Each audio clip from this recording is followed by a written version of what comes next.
Vamos a cambiar completamente de tema. La Corte Suprema, duplicó las multas a los supermercados de Cencosud, Walmart y SMU que había dictado el Tribunal de Defensa de la Libre Competencia en febrero de 2019 por la llamada colusión de los pollos. Para hablar del tema, para entender también lo que ha sucedido con este cambio, nos acompaña Mario Bravo, abogado de libre competencia y socio de Estudio Bravo. Muchísimas gracias, Mario, por este contacto. ¿Qué tal? No, gracias a ustedes. Buenas tardes. A ver, primero, las impresiones que tienes con respecto a este fallo de la justicia que finalmente aumenta de forma importante las multas a los supermercados por haberse coludido con los precios y la producción también de los pollos, en este sentido, de los productos de pollo. Bueno, nosotros estamos muy satisfechos porque nosotros representamos a la CONADECO y por ende representamos a todos los consumidores de Chile. Y le solicitamos a la Corte Suprema dos cosas. Le solicitamos que aumentara la multa que el Tribunal de Defensa de la Libre Competencia le había aplicado a estas tres cadenas de supermercado. Y en segundo término, le solicitamos a la Corte Suprema que remitiese nuevamente los antecedentes de este caso a la Fiscalía Nacional Económica, ya que la Fiscalía Nacional Económica, cuando presentó su requerimiento ante el Tribunal de la Libre Competencia, lo presentó exclusivamente por la colusión de los pollos, en circunstancias que en el mismo requerimiento y en la investigación que llevó a cabo la Fiscalía Nacional Económica aparecen antecedentes bien concretos que dan cuenta de que no solo se coludieron respecto del pollo, sino que también lo hicieron en vino, en carne de pavo, en carne de cerdo y otros productos como bebidas gaseosas, etcétera, que la propia sentencia de la Corte Suprema señala. Entonces, este sería, yo creo, que Mario, el punto más importante.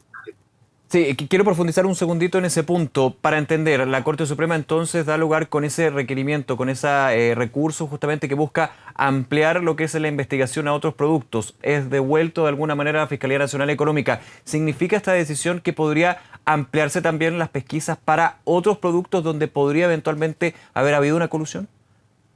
Evidentemente, nosotros nunca logramos comprender por qué la Fiscalía Nacional Económica solo se limitó a presentar un requerimiento respecto de pollo, en circunstancias que en el mismo requerimiento durante el juicio, la Fiscalía Nacional Económica señaló que habían otros antecedentes respecto a otros productos, de tal manera que esta quizás es la decisión más importante para nosotros como abogados de los consumidores. Este punto, claro, hay un tema de las multas, entendiendo que hay un aumento considerable también de la sanción. De hecho, estaba revisando lo que han sido las respuestas de algunas cadenas de supermercado, por ejemplo, Walmart, de la cadena líder, de hecho, dice, se entregaron argumentos sólidos que avalan el correcto actuar de la compañía. Rechaza de alguna manera, más que de alguna manera, rechaza tajantemente lo que sería la decisión del máximo tribunal al respecto. Lo cierto es que esto es una sentencia firme y ejecutada y no cabe ningún recurso más al respecto, de tal manera que lo que importa es lo que le dice la Corte Suprema a la Fiscalía Nacional Económica. Y esto es muy importante, porque se ha debatido mucho respecto de la autonomía que tiene la Fiscalía Nacional Económica para decidir si ella realiza o no la acción penal en materia de colusión. Esta es una discusión que se da también en el caso de impuestos internos. Sí. Y aquí se muestra una vez más cómo un organismo administrativo como la Fiscalía Nacional Económica dejó a su arbitrio afuera la colusión de otros productos. Nosotros no somos partidarios de que tanto Servicio de Impuestos Internos como la Fiscalía Nacional Económica tengan la autonomía para determinar si accionan penalmente en el caso de colusión. Sí, no, y complemento eso, porque había una discusión bien intensa entre el Ministerio Público, fiscales y hasta el mismo fiscal nacional Jorge Abbott, quien de alguna manera, recuerdo hace un año, más de un año, cuando se promulgaba la nueva ley de libre competencia, de alguna manera pedía y solicitaba que se revisara justamente que el Ministerio Público también pudiera entrar a tener las facultades que tiene la Fiscalía Nacional Económica. Esto de alguna manera reabre ese debate, ¿no? Sin lugar a dudas que la Corte Suprema está poniendo acento a esta independencia, autonomía que tiene un órgano administrativo, que es la Fiscalía Nacional Económica. Yo no soy partidario de eso, muy por el contrario. Siempre he sido partidario de que la Fiscalía Nacional Económica sea un órgano tan poderoso como la Fiscalía Pública. Y en ese caso debería también la Fiscalía Pública tener las atribuciones de la Fiscalía Nacional Económica, es decir, lo veo un poquito al revés. ¿Por qué no la Fiscalía Nacional Económica puede ser el órgano justamente que vele por la libre competencia y que haga las investigaciones por la libre competencia? ¿Por qué no? Sí, sí, que lo haga, pero que sea un organismo tan autónomo como el fiscal público, Ya. que tenga rango constitucional y fíjese usted que se habla de una cierta autonomía del fiscal nacional económico, pero lo cierto es que el fiscal nacional económico depende en gran medida del Ejecutivo. Sí. Yo preferiría una Fiscalía Nacional Económica autónoma, de rango constitucional, que tuviese la obligación de requerir cada vez que determine que existe un atentado a la libre competencia. Mario, en ese punto hay varios casos, bullados casos. Yo sé que es un término que usamos mucho los periodistas, pero claramente cuando se habla de colusión, de carteles, es para ponerle un adjetivo, digamos, que han ido mejorando la norma sobre libre competencia, la persecución, la delación compensada también como mecanismo. A tu juicio, haciendo un poquito de historia, la colusión de los pollos, como se conoce, ¿qué marca también en la libre competencia en nuestro país? Bueno, lo que pasa es que aquí hay un caso muy curioso, porque hubo primero una colusión de los productores de pollo. Con la asociación que de hecho se terminó disolviendo, se obligó a disolverla. Así es, Claro. así es. Y lo que vimos hoy día fue una colusión de los supermercados respecto del producto pollo. O sea, y aún más, fueron en cierto modo coetáneos, coincidieron en 4 años. O sea, el consumidor tuvo que enfrentar una colusión del productor y una colusión de los supermercados. Del intermediario, es decir, digamos. fue doblemente afectado. Esa es la gravedad del caso que hoy día falló la Corte Suprema. Ahora, tú mencionabas que también hay antecedentes en la investigación que hizo la Fiscalía Nacional Económica sobre este caso de otros productos, pero los antecedentes son contundentes para de alguna manera ir abriendo otras hebras, porque desde que se denunció y el Tribunal de Defensa de la Libre Competencia tomó decisiones sobre el caso Pollo, no hemos tenido novedades con respecto a esos otros productos que en algún minuto se hablaron. En algún minuto también se habló fuerte de los detergentes, que había también indicios de organización y finalmente colusión en este punto.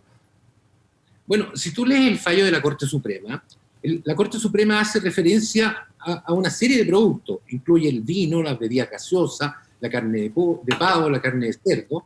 Esos son antecedentes que constan en el expediente del Tribunal de la Libre Competencia y que fueron aportados por la propia Fiscalía Nacional Económica y que dan cuenta de correo electrónico entre los ejecutivos que hacen mención a la colusión en estos productos.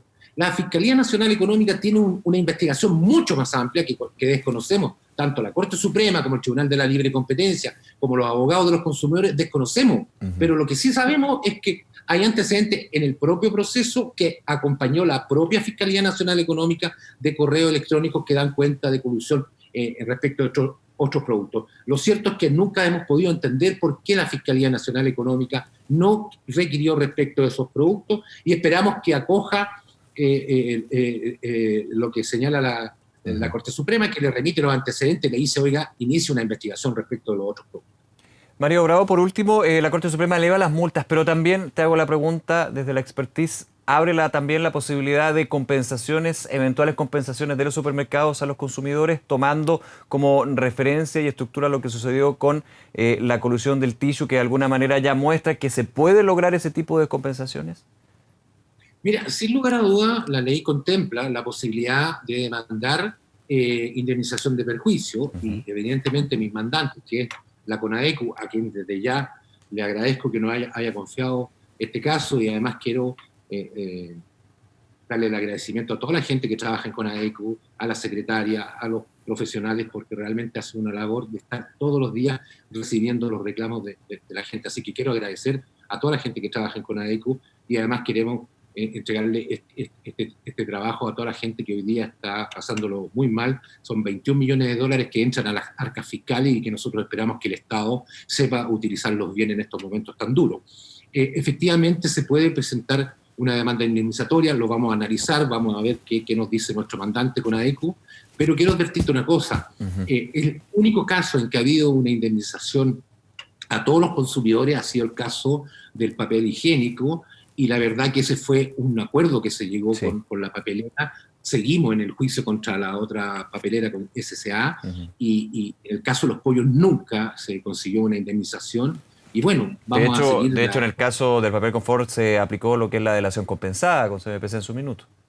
Además, entonces aquí yo hago un llamado al empresariado que que siga de cierta manera el ejemplo de la papelera que se allanó a reconocer. Bueno, desde ya Goldman ha señalado que no reconoce la colusión, y eso a mí me parece nefasto, porque hay antecedentes concretos, no solo el Tribunal de la Libre Competencia, sino que la excelentísima Corte Suprema fallaron de que había una colusión. Bien, Mario, muchísimas gracias nuevamente por este contacto. Que esté muy bien. No, gracias a ustedes, que tengan un bonito día. Adiós. Igualmente, hasta luego.